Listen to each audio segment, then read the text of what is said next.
Así inicia Es Noticia, noticia en profundidad. Qué placer acompañarles. Soy Tatiana Pérez y les saludo desde nuestra sede central en Caracas, en Venezuela. A partir de este momento, en la próxima hora, tenemos 3 temas que son noticia. Aquí están primero desplegados en titulares. En noticia Perú, el gobierno designado tras el golpe parlamentario militariza la región de Puno, como si fueran a la guerra. Cientos de uniformados recorren las calles de una región que exige el fin del gobierno de Boluarte y asamblea constituyente. Hay rechazo dentro y fuera del país por esta respuesta guerrerista a una crisis política y social. Lo analizamos.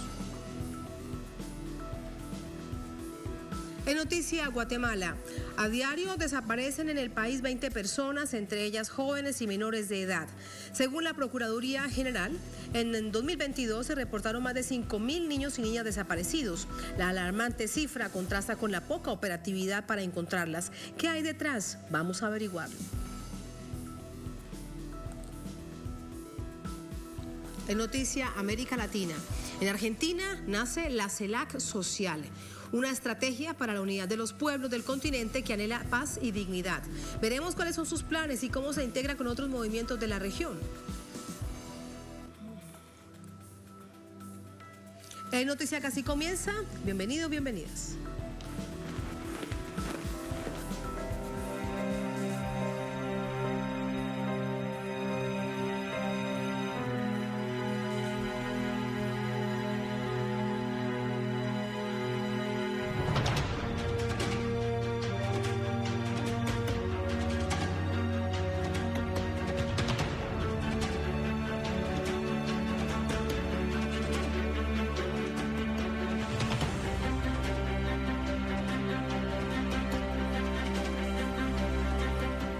En noticia Perú, por segunda vez el gobierno de Dina Boluarte extiende el toque de queda en la región de Puno y militariza las calles, mientras las movilizaciones en todo el país continúan. La mandataria designada señaló sin pruebas que un grupo boliviano introdujo armas letales por la frontera común.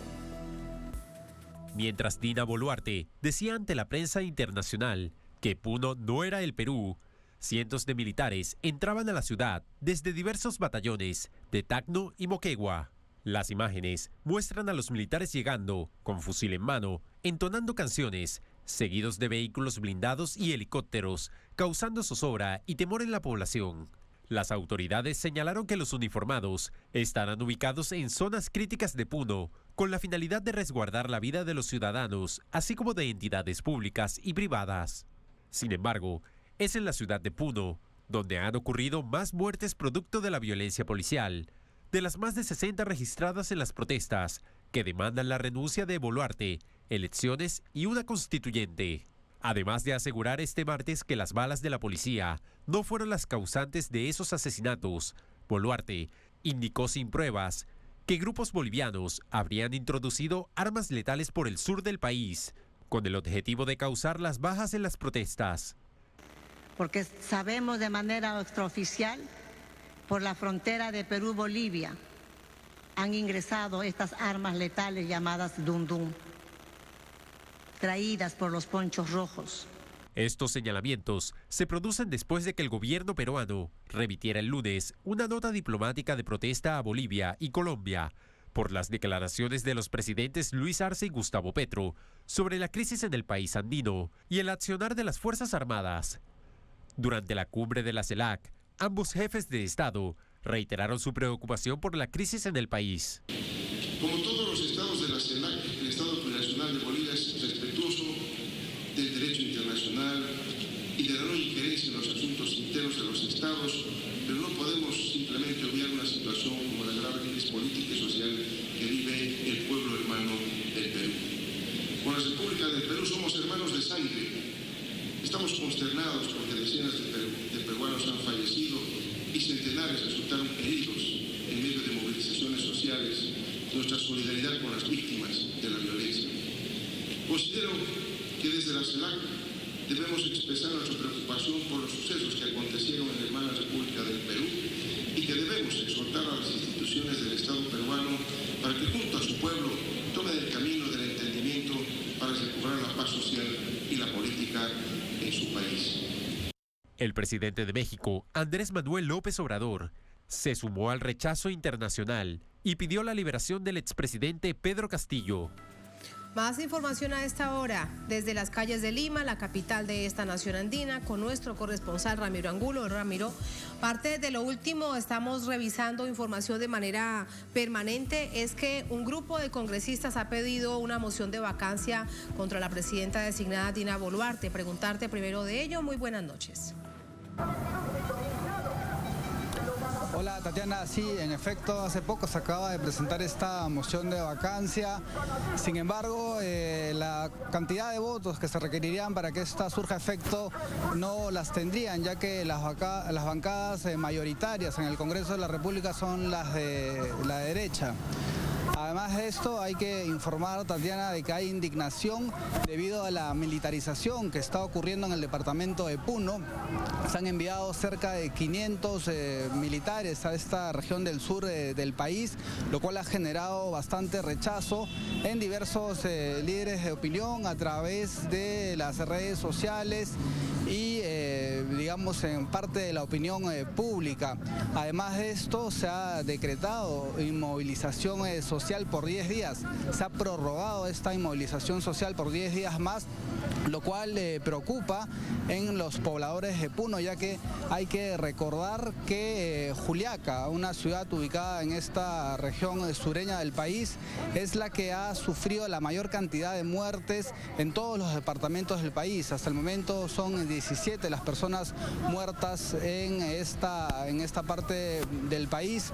Tal y como se señalaba al inicio del programa, también hay rechazo a algunas declaraciones relacionadas a que los pobladores de Puno que llegan acá a Lima son financiados por la minería ilegal, por economías ilegales como el narcotráfico y otras. Según hemos podido recoger información de los mismos pobladores puneños, ellos vienen, digamos, autoconvocados y con colectas populares para protestar, digamos, de manera legítima en contra del gobierno de Dina Boluarte. Estas ideas que se difundieron hace algunas semanas atrás respecto a la entrada de municiones y armas del sur del país, desde Bolivia al Perú, han sido rechazadas también por diversas personas y líderes de opinión acá en el país, y se señala que estas serían excusas para deslegitimar las protestas que vienen ocurriendo acá en el país, Tatiana. Sí, y además de lo sucedido en Puno, que ya ha quedado bastante claro sobre todo este nivel de presencia militar que llegaba además por 2 regiones del país. Hay también situaciones de violencia denunciadas por las propias poblaciones y con videos, con pruebas en mano en Ica. Cuéntanos de esto. Sí, en Ica también se han reportado diversas denuncias respecto a enfrentamientos entre la población y la policía. Según diversos videos que vienen circulando por las redes sociales, se puede ver cómo es que la policía intenta enfrentar a la población, además de, digamos, generar disturbios en algunas calles, a las casas de los pobladores. Se reportó también un herido, digamos, de la policía. En horas del mediodía se presumía que pudo haber fallecido, sin embargo, este fue gravemente herido en la cabeza producto de estos enfrentamientos, pero esta información en horas de la noche ya se descartó. En este lugar, en Ica, los bloqueos de carretera son constantes, sin embargo, debido al control policial, la situación se maneja, digamos, de manera relativa, aunque siempre hay una constante posibilidad de que los conflictos puedan seguir aumentando en esta zona del país, Tatiana. Y entre tanto, en Lima, después de que se habían convocado nuevas movilizaciones para esta jornada, ¿cuál es el balance a esta hora? Sobre todo lo veíamos ayer, pero hoy se mantenían las denuncias de muchísima agresividad, muchísima represión en distintos puntos de concentración por parte de la fuerza pública, Ramiro.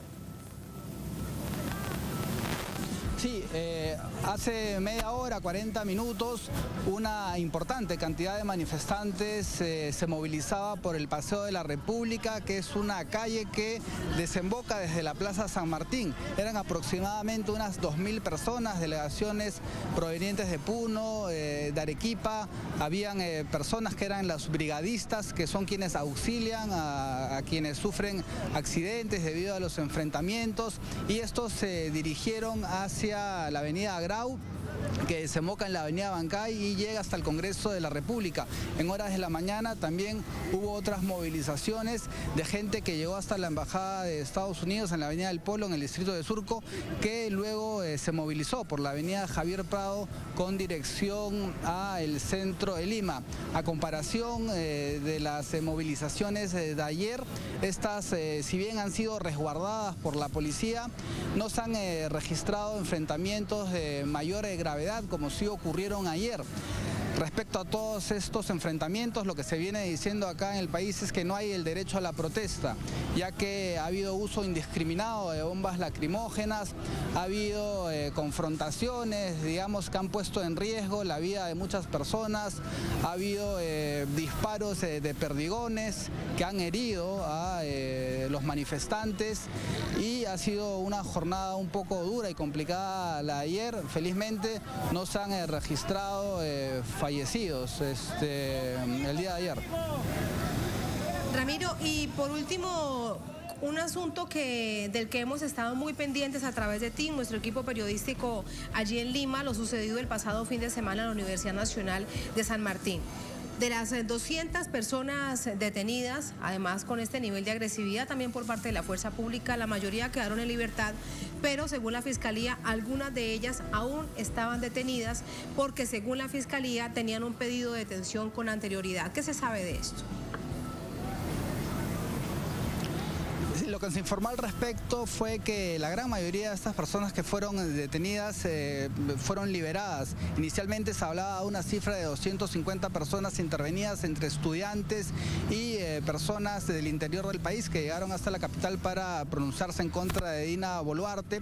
Sin embargo, horas después se habló de una cifra de 196 personas al día siguiente que tras digamos, las protestas y la presión ciudadana para que estos sean liberados, pudieron salir, digamos, de las comisarías en donde estos estuvieron retenidos. Se hablaba de una persona que aún había sido mantenida en la comisaría debido a una requisitoria, pero finalmente a través de las redes sociales también se informó que esta persona también había sido liberada. Entonces fueron los 196 detenidos, hasta donde se tiene información, que finalmente fueron liberados. Se denunció también diversas agresiones, violaciones a los derechos humanos, digamos, el ingreso a los centros y casas, a los centros de estudios donde viven estas personas en la Universidad de San Marcos, y esto ha generado también bastante indignación, tanto así que la Fiscalía ha abierto una investigación a Vicente Romero, el ministro del Interior, por no hacer, por esta intervención, digamos que no ha tenido los protocolos adecuados y que se realizó sin la presencia de los fiscales del Ministerio Público. Pues pendientes de todo ello, gracias por este panorama en un día más que se suma a protestas en todo el país, no solamente en Lima, la capital, como les contamos a través de la pantalla de Telesur. Ramiro, gracias por ello, muy buenas noches. Gracias. Vamos a hacer una brevísima pausa, ya venimos con el análisis de esta crisis en Perú que se profundiza desde distintas aristas. Va el análisis, al volver ya venimos, sigan con nosotros.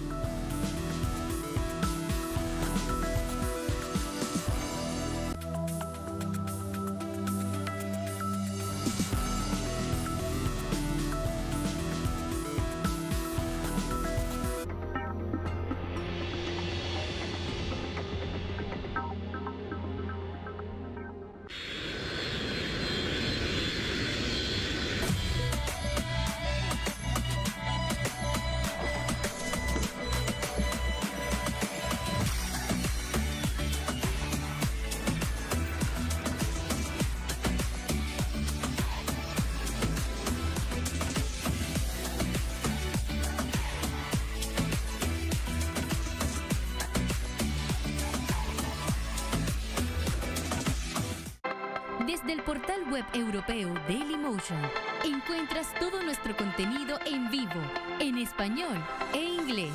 Síguenos y mantente informado, porque Telesur siempre da más.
Las mejores jugadas y todo el acontecer deportivo suramericano y del mundo. Desde nuestra América Deportiva. Sábados y domingos. Solo por Telesur.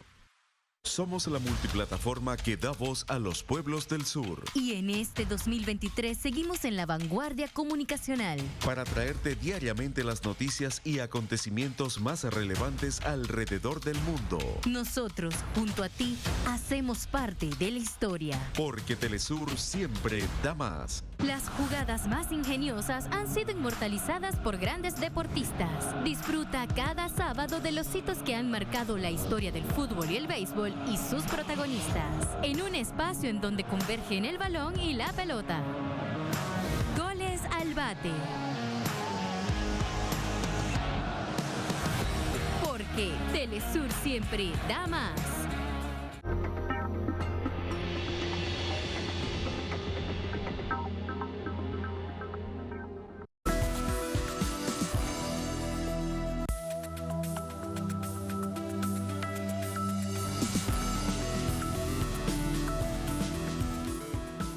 Volvemos con el análisis sobre la crisis política y de distintas aristas, como decíamos antes de la pausa, que se registra desde hace ya 20 días en Perú, en esta nación andina. Para el análisis lo acompaña Martín Guerras, analista político, es catedrático universitario. Martín, bienvenido, buenas noches.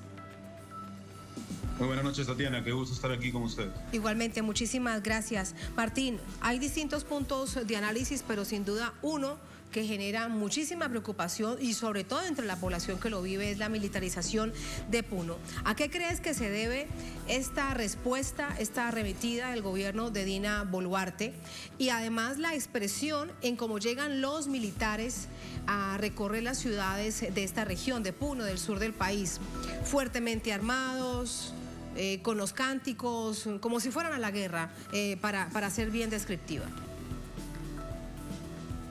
Bueno, en realidad lo que está ocurriendo es que el gobierno usurpador de Dina Boluarte ha perdido lo poco que tenía del apoyo de algunos reductos de grupos sociales de clase media, digamos, en el país frente a los crímenes que se han venido dando. El detonante de esta pérdida del pequeñísimo colchón de soporte que pudo haber tenido en la sociedad fue lo que ocurrió el sábado pasado con los estudiantes de la Universidad Nacional Mayor de San Marcos y las intenciones de ingresar también a la Universidad Nacional de Ingeniería. El maltrato que se ha suscitado con los estudiantes, ahora estamos viendo denuncias de abuso físico, de tocamientos indebidos. Tenemos uno de los compañeros universitarios más notorios, casos que ha salido golpeado y que tiene desgarramiento muscular, entre otras cosas, ¿no? Y otros casos que se han presentado. Eso en la ciudad. sumado a las matanzas que se están dando en el interior del país, ha generado que el sector que más está luchando contra el gobierno dictatorial, los compatriotas de Puno, y se hayan sumado más de estos compatriotas a la lucha y hayan recrudecido su esfuerzo por proclamar a favor de la democracia, en contra del gobierno dictatorial de Dina Boluarte y por las consignas que está planteando nuestro pueblo. Entonces, como están resistiendo con mucha fuerza, el gobierno se ve arrinconado y ha enviado de manera brutal, diría yo, y contra todo criterio de derechos humanos y hasta de táctica política, un tremendo contingente armado hasta los dientes, como tú bien dices, con proclamas y cánticos, como si estuvieran yendo a una guerra de defensa de la patria, lo cual demuestra que hay dos Perú en realidad, el Perú oficial de los poderosos, de los poderes fácticos, y el Perú profundo, postergado, marginado. Y se han dirigido a atacar a nuestros hermanos de Puno, de las provincias de Puno, que están resistiendo y que están planteando con todo derecho el irrespeto a este gobierno usurpador, incluso constitucionalmente, en cuanto al derecho a la insurgencia, y que están proponiendo además la restitución del presidente Castillo, la libertad del presidente Castillo y la convocatoria en la Asamblea Constituyente, además de la reforma profunda del Estado. A la víspera, la presidenta designada después de este golpe parlamentario al presidente Pedro Castillo, Martín, que Puno no es Perú.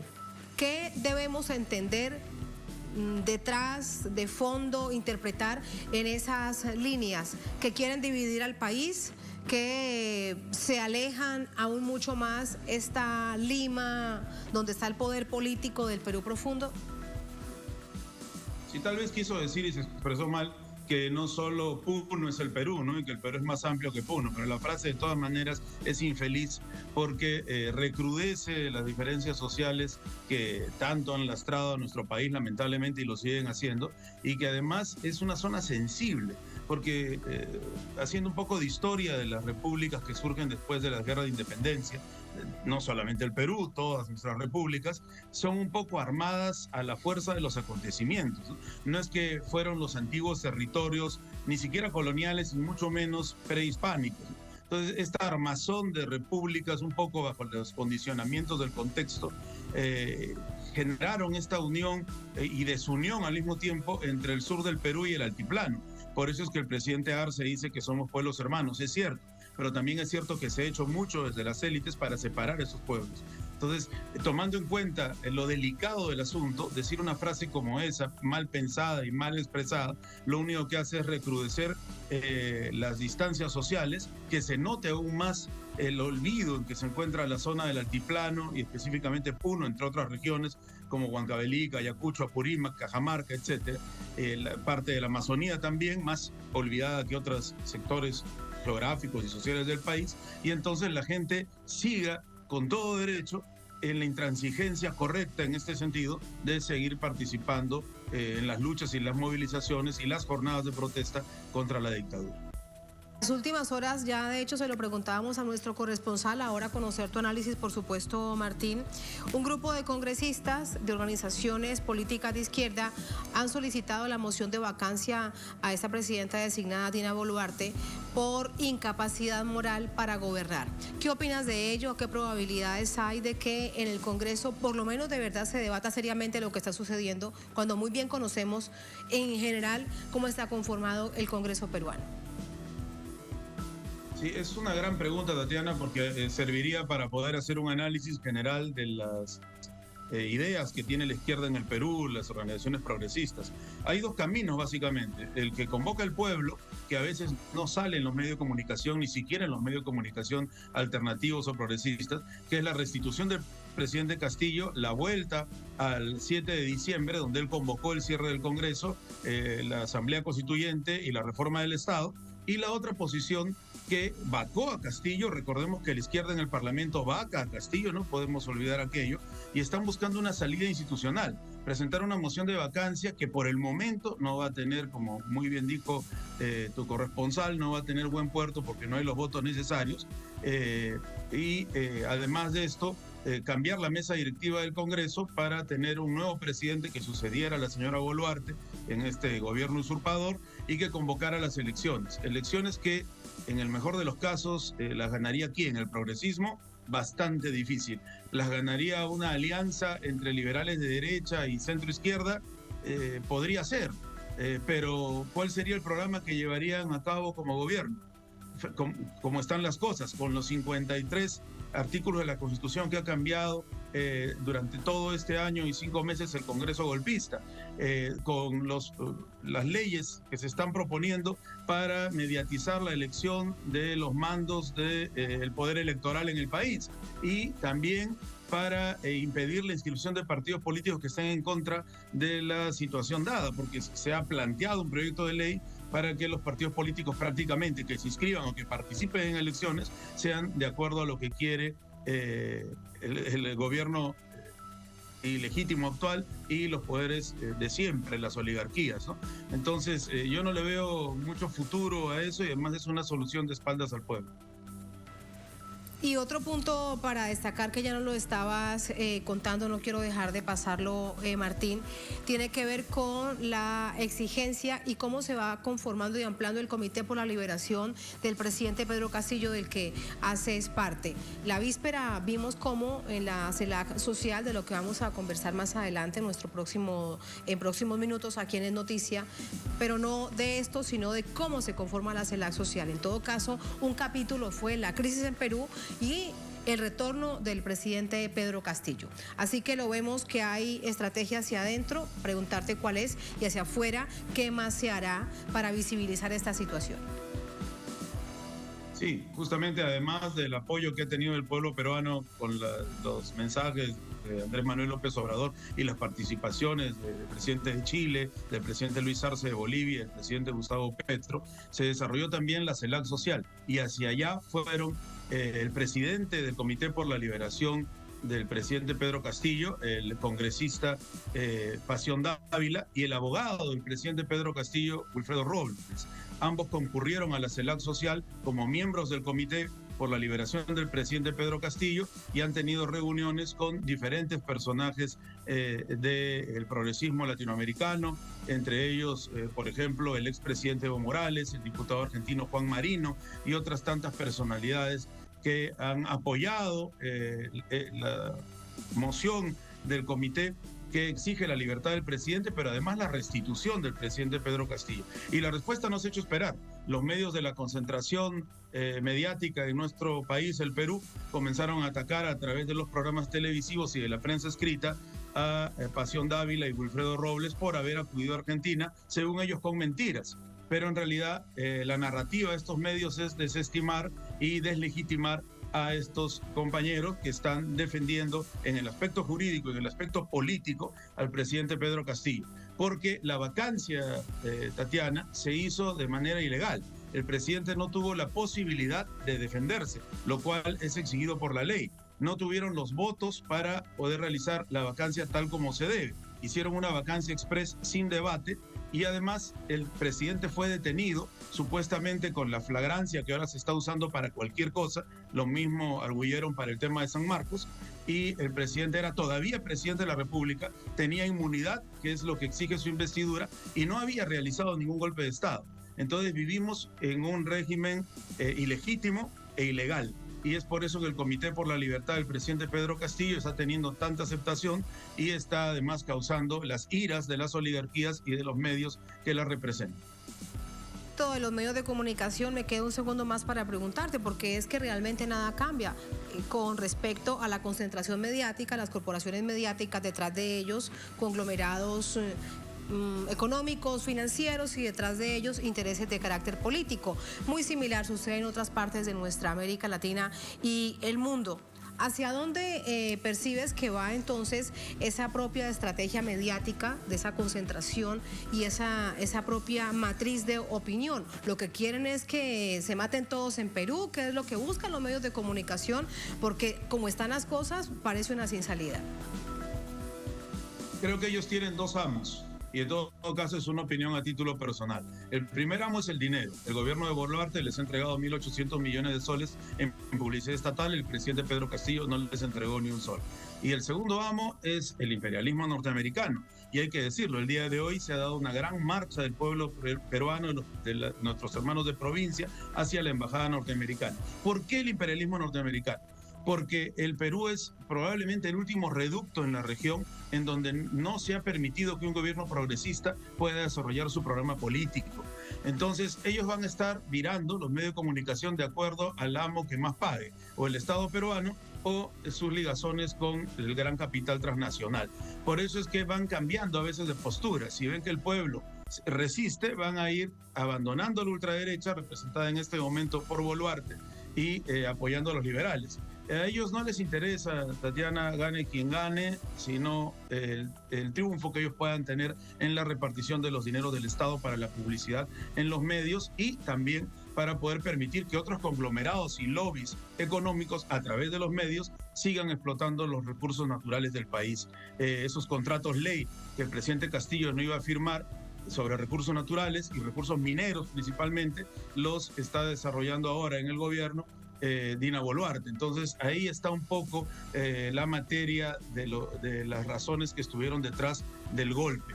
Y lamentablemente bombardean con esto a la clase media limeña, que es muy permeable, no se identifica mucho con el pueblo al que pertenece y termina dando la razón a los medios, pero cada vez menos, como ya estamos viendo, porque ahora la violencia indiscriminada se ha trasladado a las calles de Lima. De manera indiscriminada. Martín, gracias por ese análisis profundo como siempre. Muchas gracias. Muy buenas noches. Gracias, buenas noches. Muy buenas noches. Así vamos a la primera pausa en esta emisión de Es Noticia. Al volver en Noticia, Guatemala. A diario desaparecen en este país centroamericano 20 personas entre jóvenes y menores de edad. Según la Procuraduría General, en 2022 se reportaron más de 5.000 niños y niñas desaparecidos. La alarmante cifra contrasta con la poca operatividad para encontrarlas. ¿Qué está pasando? ¿Qué hay detrás? Vamos a averiguarlo. Al volver, estamos en Es Noticia.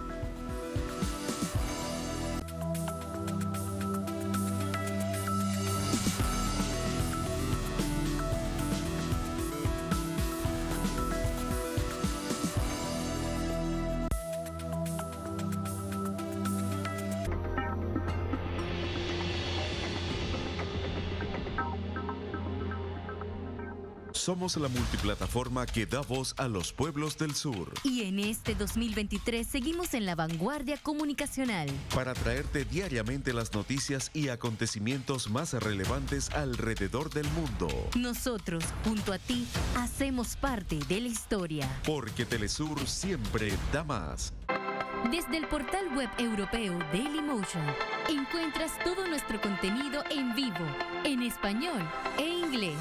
Síguenos y mantente informado, porque Telesur siempre da más.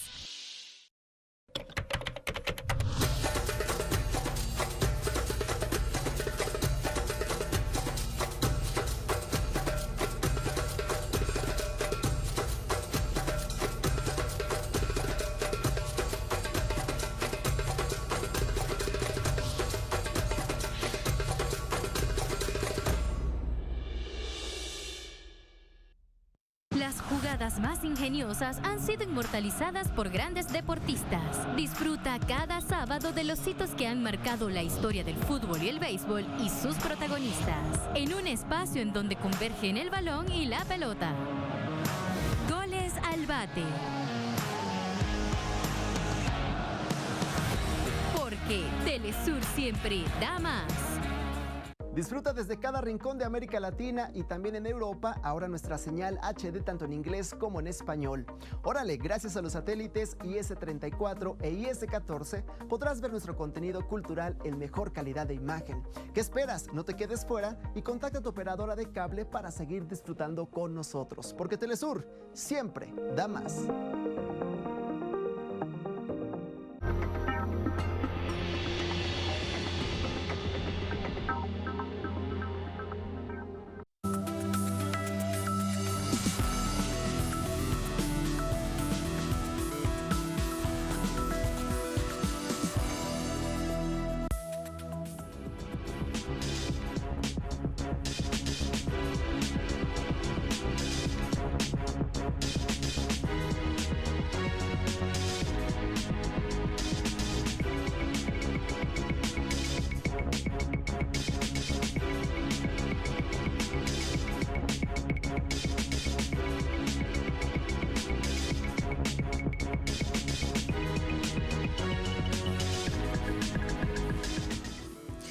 Es noticia Guatemala este inicio de año, la desaparición de personas, entre ellos niños, niñas y adolescentes, así como la violencia, lo que arroja un panorama grave.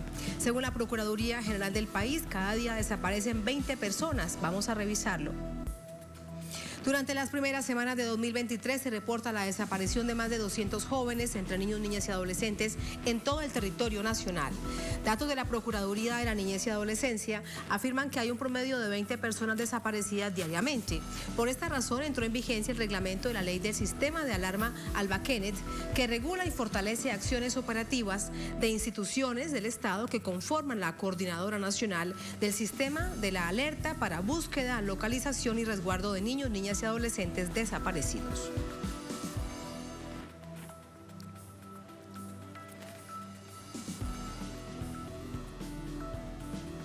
¿Cuáles son las razones de esta cifra? Vamos a buscar explicaciones. Para ello nos acompaña vía telefónica Neri Rodenas, director ejecutivo de la Oficina de Derechos Humanos del Arzobispado de Guatemala. Nos acompaña desde Ciudad de Mixco, en Guatemala. Neri, bienvenido, muy buenas noches. Hola, muy buenas noches. Muchas gracias por acompañarnos. ¿Qué explicación podemos encontrar, qué hipótesis se plantean cuando recordamos esta cifra que es sin duda muy alarmante? 20 personas desaparecen diariamente en Guatemala en distintos puntos del país. Bueno, sí, es muy preocupante la situación de desaparición de personas en Guatemala. Hay diversos motivos. Recordemos que hay sectores que se encuentran bastante afectados, obviamente. Están las personas adultas, pero nos preocupa muchísimo que también están desapareciendo muchos niños y adolescentes. Algunos casos, algunas investigaciones que nosotros hemos hecho de conformidad con el informe sobre la situación de la niñez y adolescencia que presentamos nosotros anualmente, se vincula a niños que están siendo reclutados por las pandillas juveniles. También se dan casos de los secuestros extorsivos, también secuestros extorsivos, es decir, personas que son privadas de su libertad por grupos criminales y piden pues a cambio una cantidad específica. Pero también recordemos que en nuestros países se está dando mucho el tema de trata de personas. Cuando hablamos de trata de personas, son personas que son sometidas a especies de esclavitud, ya sea porque se va a realizar algún tipo de explotación sexual, que están muchas niñas en todo caso también, se dan porque han sido engañadas, porque les han dicho, bueno, van a ir a otro país a realizar modelaje, pero no les cuentes nada a tu familia. Y estas niñas, bajo este engaño, muchas veces salen de Guatemala, pero cuando ya están fuera de Guatemala, les quitan sus pasaportes, le quitan toda su identidad y son sometidas a una explotación sexual. Entonces, este tipo de casos son casos, pues obviamente bastante preocupantes, ¿verdad?, de niños y niñas que han sido pues desaparecidos. Claro.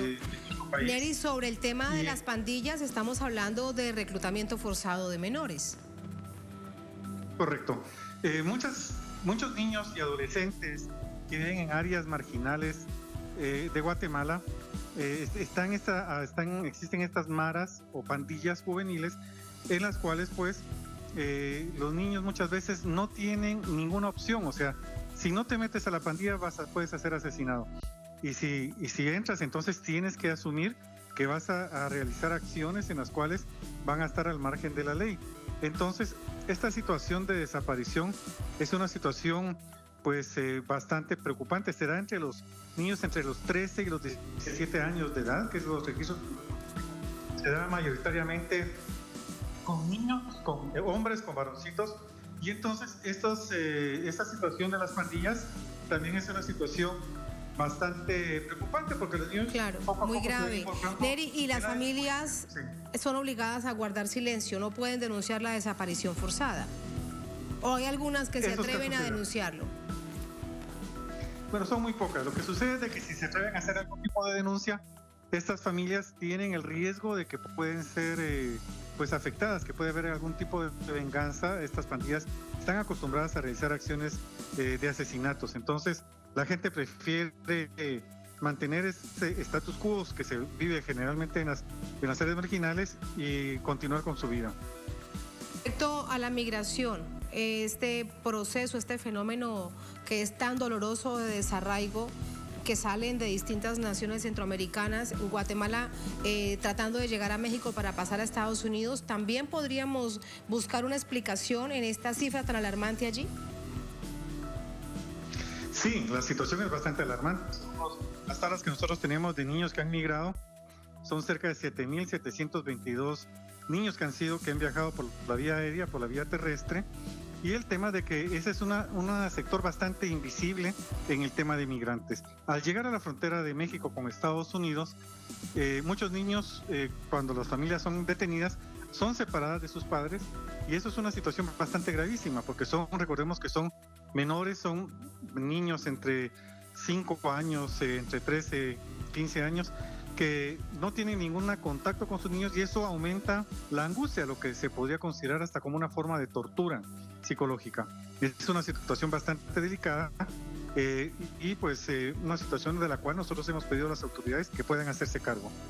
Una verdadera violación de derechos humanos, además quebrar de esta manera a las familias que migran por una necesidad, como bien se conoce en esta nación centroamericana.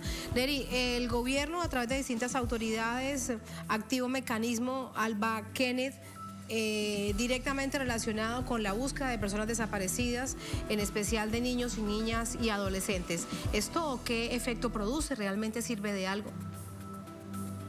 Sí, eso realmente, el hecho de que se pudiera contar con el sistema de alerta Alba Kenneth, que se origina por 2 menores que desaparecieron, pero que no fueron buscados oportunamente. Esto permite de que cuando se activa a través de la Procuraduría General de la Nación, que es una entidad del Estado, quienes activan este tipo de acciones, se ha logrado localizar en un buen porcentaje a niños y niños. Lamentablemente hay un porcentaje, pero es el mínimo, en el cual no se logran localizar, pero generalmente esto obedece principalmente a que se puedan activar a través de la alerta Alba Kenneth todas las instituciones del Estado, la Policía Nacional Civil, la Procuraduría General de la Nación, el Ministerio Público y otras entidades del Estado que tienen relación con seguridad para la búsqueda de niños. Y sí ha sido bastante efectiva. Fue una propuesta que surge también de la sociedad civil y que ha servido como un sistema que realmente ha permitido mejorar y encontrar a menores, a niños y niñas prontamente. ¿Han arrebatado en este encuentro, en esta ubicación de niños, niñas y adolescentes de las pandillas en ese proceso de reclutamiento forzado, Neri? ¿Se los han arrebatado a esas pandillas? Sí, se han arrebatado bastante Bueno, en el tema de las pandillas ha sido una situación mucho más difícil, porque algunos niños que han tomado la decisión de salir, muchos han sido ejecutados. Se conoció, por ejemplo, el caso de un niño que fue arrojado desde un puente, sin embargo no murió, quedó atrapado entre los árboles. Días después fue encontrado por algunas personas, el niño logró sobrevivir, aunque un tiempo después murió. Pero son niños que han buscado, digamos, abandonar las pandillas. La situación de las pandillas es una espiral, es una situación bastante difícil de poder salir, pero no imposible. Sí han habido menores y niños y niñas, adolescentes, que han logrado superar esta problemática. Una situación realmente muy dramática. Lo cierto es, para despedirlo, Neri, que la cifra entonces sí es real. 20 personas desaparecen diariamente por todas estas razones que usted nos ha narrado en Guatemala diariamente. Esa es la realidad. Esa es la realidad. Quizás ha disminuido tanto porque antes teníamos el problema de las adopciones. Había unas adopciones en las cuales muchos niños eran separados de sus familias en forma ilegal y eran dados en adopción, y después los padres habían sido engañados o habían sido en alguna forma afectados en esa situación. Esa situación ya ha cambiado bastante, si no seguramente estaríamos hablando de cantidades mucho más altas. Gracias, Neri, por este panorama. Muy buenas noches.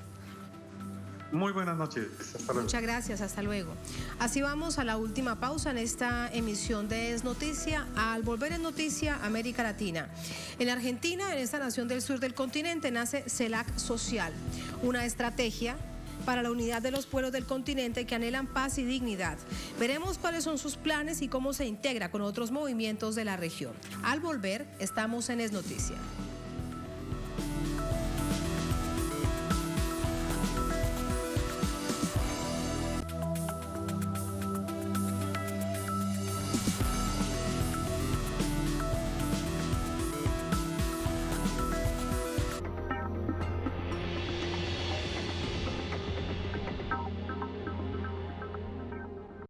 Avanzamos tecnológicamente para llegar a más personas y en mejor calidad. Nos expandimos a nuevos territorios para cada día estar más cerca de ti. La información no tiene fronteras. Seguimos siendo el encuentro de diferentes culturas. Porque Telesur siempre da más.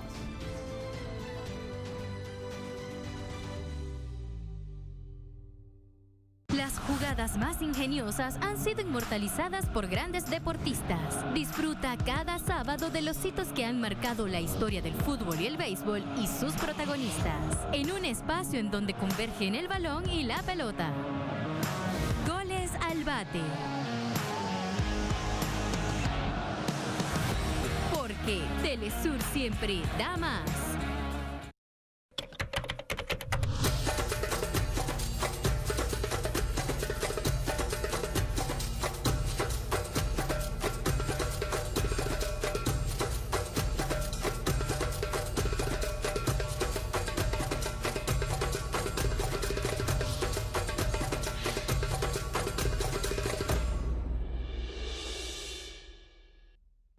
Sigue minuto a minuto nuestra programación, ahora disponible también en audio a través de nuestra página web. Podrás mantenerte al día sobre los acontecimientos y noticias que suceden alrededor del mundo con un enfoque latinoamericano y confiable. Telesur, la señal informativa de América Latina y el Caribe. Cada año miles de personas abandonan su tierra para alcanzar nuevos horizontes. Una realidad de pueblos que luchan por su libertad. Conoce las diversas causas de quienes viven entre fronteras. Jueves. Solo por Telesur.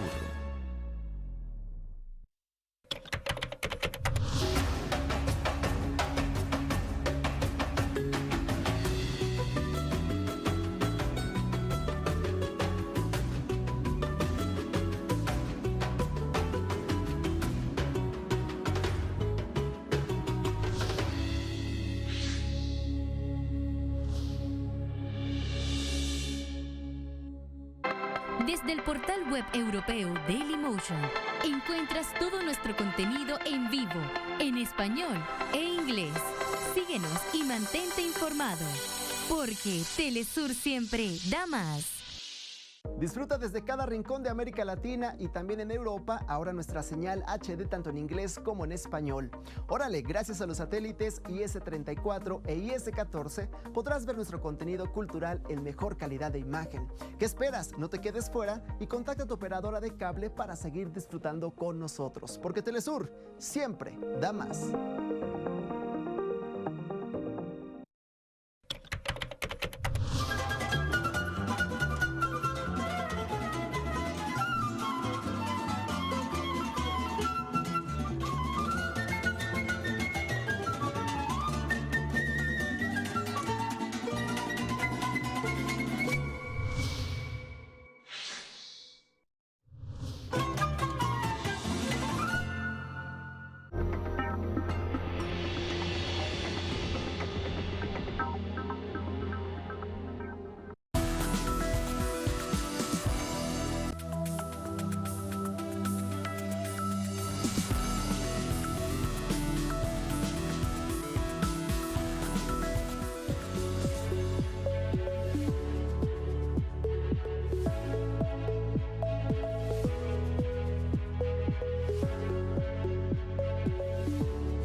En noticia a nuestra América Latina, en Argentina nace CELAC Sociale como parte de los aires de integración que vive nuestra región, un espacio de encuentro de organizaciones sociales del continente. Vamos a verlo.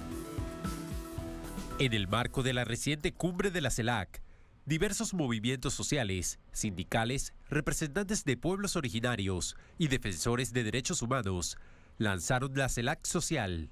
Esta iniciativa tiene como objetivo la creación de una instancia multilateral para afianzar los espacios de diálogo entre las organizaciones sociales y los gobiernos miembros de la CELAC. De sus premisas, entre otras, se orienta en la lucha contra el imperialismo, la defensa de los gobiernos progresistas y la preservación de la democracia. En este sentido, el líder indígena y el expresidente de Bolivia, Evo Morales, quien hizo presencia en el encuentro, expresó en su cuenta de redes sociales: desde la CELAC Social, reafirmamos la unidad de los pueblos libres, dignos y soberanos de la patria grande. Estados Unidos fracasará en su boicot contra los procesos de integración para la liberación de América Latina y el Caribe. Entre las conclusiones de este nuevo espacio de integración en la región, se destacan en lo político una campaña internacional contra la doctrina Monroe, en lo ambiental, armonía con la madre tierra, y en lo económico, creación de la moneda latinoamericana y caribeña. Una de sus resoluciones contempla la controversia sobre el territorio Esequibo en el marco de las disposiciones del Acuerdo de Ginebra de 1966. El documento destaca: es necesario promover una solución de beneficio mutuo para la República Cooperativa de Guyana y la República Bolivariana de Venezuela, sin la intervención de los intereses imperialistas y sus corporaciones petroleras. También se acordó crear un fondo de resiliencia de la CELAC para luchar contra el cambio climático, sobre la base de la solidaridad regional, para que se pueda atender rápidamente a los pueblos que sufran hechos climáticos. Entramos con el análisis. Para ello nos acompaña Alejandro Rusconi, miembro del Grupo de Trabajo del Foro de Sao Paulo, integrante del movimiento Evita, nos acompaña desde La Plata, en Argentina. Alejandro, bienvenido, buenas noches, y ahora miembro de CELAC Social. ¿Cómo estás?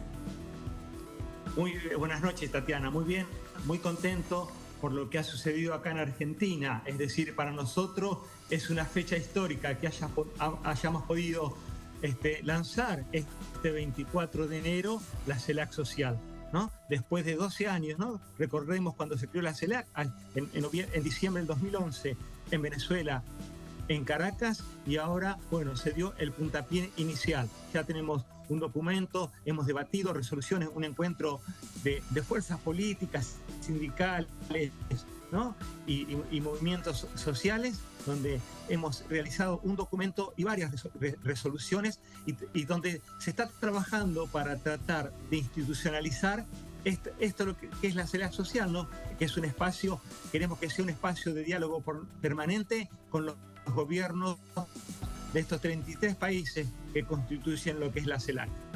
Alejandro, en el marco de lo que ha sucedido ahora en estos aires de integración, mirando hacia atrás, te pregunto lo siguiente, y es que hubo intentos de quiebre de la propia institucionalidad de la integración a través de UNASUR, CELAC. El ALBA realmente no lo lograron, aunque hubo intentos, pero también de quiebre de organizaciones sociales que componían, por ejemplo, ALBA Movimientos, con pocos logros, por fortuna, pero siempre están esos intentos de quebrarlo. Nace ahora la CELAC Social, y ¿cómo se blindará atendiendo toda esa experiencia adquirida de otros movimientos para que esto no suceda? Bueno, nosotros creemos que hay que fortalecerlo, tenemos que tener relación de par a par, es decir, par de trabajadores a par con trabajadores de otros países, pares con pares, decimos siempre que debemos trabajar e incluirlo. Esto debe ser un espacio muy amplio y tenemos que consolidarlo, porque nosotros, vos lo has dicho bien, trataron de quebrarlo, destruyeron el UNASUR, debilitaron el Mercosur y paralizaron la CELAC. Es decir, nosotros tenemos que fortalecer esos espacios, porque si se llega a perder un gobierno, como ha ocurrido en años anteriores, se desestabilizan los procesos de integración. En cambio, si nosotros fortalecemos los movimientos sociales, las organizaciones gremiales, los trabajadores, de la disidencia, ¿no?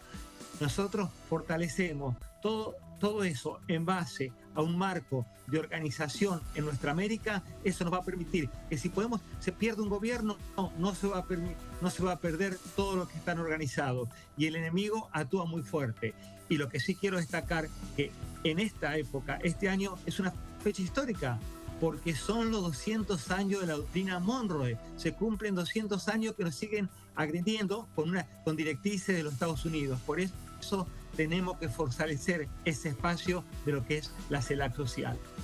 El camino que hay también para comenzar a hilar de nuevo las discrepancias entre movimientos de izquierda, algunos incluso que salieron de la izquierda y decidieron irse hacia el llamado progresismo, otros que se fueron al centro, es decir, las divergencias políticas que hay también al interior de movimientos sociales, lo cual no quiere decir que todos tengan que pensar y todas pensar igual, pero sí jalar hacia los mismos objetivos de paz, de integración, de justicia social, de tener todos en nuestra América Latina una vida digna.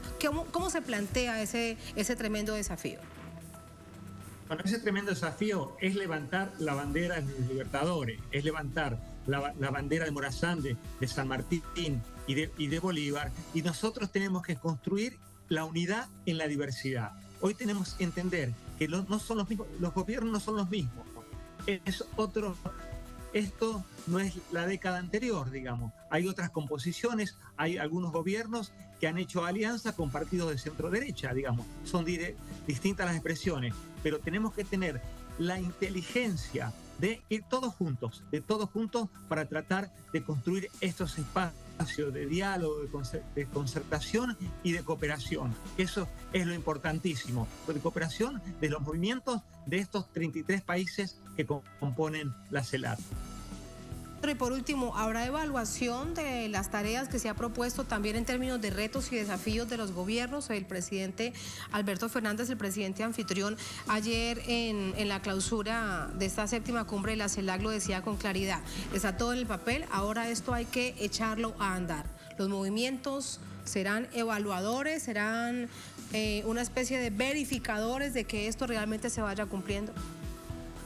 Sí, pero también, aparte de evaluar que se cumplan, vamos a tener nuestra propia agenda. Nosotros, por ejemplo, hoy vemos que es importantísimo que la presidencia de la CELAC esté en el Caribe, porque al Caribe se lo saca de los mapas, digamos, en lo que es hoy el Caribe para algunos no existe ni en lo que es la configuración de un mapa. Hoy es importante que se hace ese traspaso mando, pero aparte vamos a tener una agenda propia, porque hoy también estamos discutiendo la libertad de los presos políticos, estamos discutiendo la soberanía, estamos discutiendo contra la injerencia y el intento de golpe, contra el magnicidio que ha sufrido Cristina, el intento de asesinato a Francia Márquez, pedimos por la libertad de Milagro Sala, pedimos por la libertad de Alessandro. Nosotros tenemos una agenda mucho más amplia que las que tienen los gobiernos, y tenemos que trabajar paralelamente para que cumplir todos los objetivos de la agenda de los movimientos populares. ¿Y aún una declaración en proceso? ¿Cuándo la conoceremos, Alejandro? Una declaración final de CELAC social. Sí, tenemos una declaración final que estamos corrigiendo en las próximas horas, va a salir, estamos corrigiendo y sistematizando lo que son las resoluciones y la vamos a girar a todos los componentes, y debemos aclarar que la CELAC social en Argentina tuvimos no solo compuesto por los movimientos argentinos, sino que tuvimos compañeros de diversos países de la región que componen la CELAC, como es Chile, Cuba, Venezuela, Panamá, Brasil, Paraguay, Perú, Colombia, entre otros, digamos, todos los movimientos sociales que participaron, y aquellos que se quieren incorporar van a tener acceso al documento y a las resoluciones, y que esto está abierto, esto no está cerrado, es como decía al principio, es el puntapié, es el lanzamiento de la CELAC social.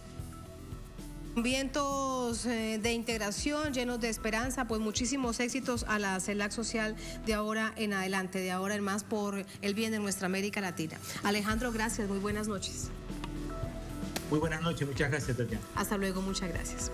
A ustedes gracias por habernos acompañado. Ponemos punto final a esta emisión de Noticia. Un placer como siempre, será hasta mañana. Sigan con nosotros.